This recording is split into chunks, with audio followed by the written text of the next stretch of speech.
Hi there, everyone. It's hard to believe we're already on our 12th and last day of the 12 days of Christmas.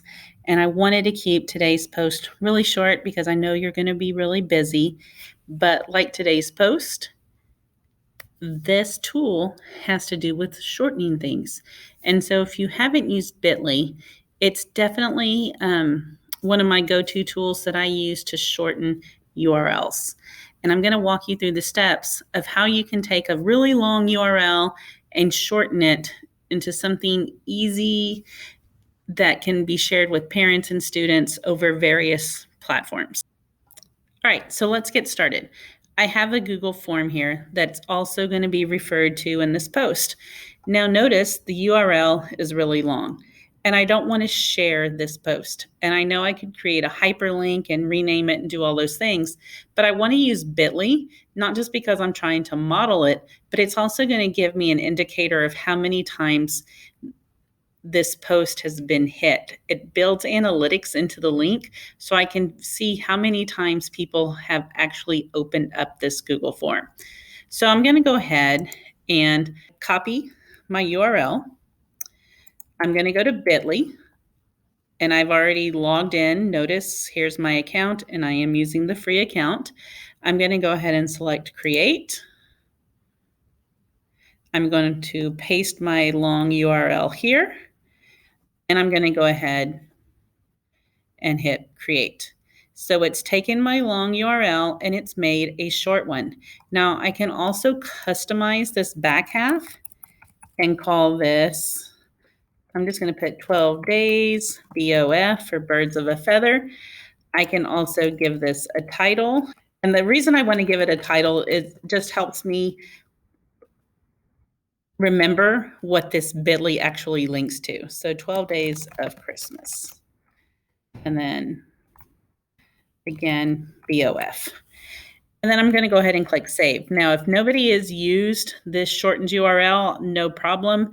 If it's already in use by somebody else, it'll tell you that it's already been used.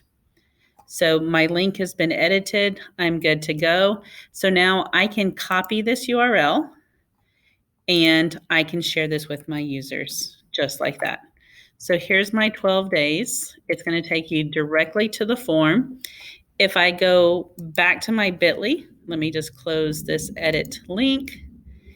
Now, notice over here, you can see all the Bitlys that I've created, and you can even click to see the analytics. Let's see, the other day I shared the Friends shape book that one of my counselors created, and I made a Bitly, and I could see that 11 people clicked on it. 28 people clicked on this one, and it'll even break it down to how many clicks per day.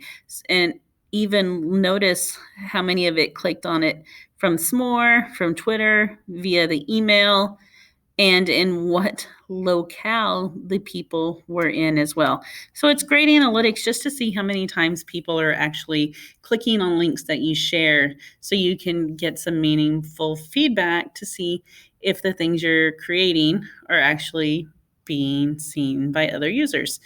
And that's Bitly. Pretty easy. I have one more thing to share with you, and then I promise I'm done until 2021. Tech coach Cisco shared this little tip with me the other day, and it was something that one of his teachers shared with him, and it's an extension called Confetti Cannon. So let's go ahead and install it. I'm going to open up a new tab. I'm going to click on apps. I'm going to go to the web store. I'm going to search for Confetti Cannon. There it is. I'm going to go ahead and add it to Chrome. Select Add Extension. All right, so it's installed. You can see it right here.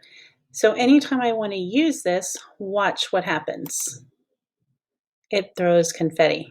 So this is just a fun little extension, a way to celebrate during your Zoom meeting. Let's celebrate the final day of the 12 days of Christmas.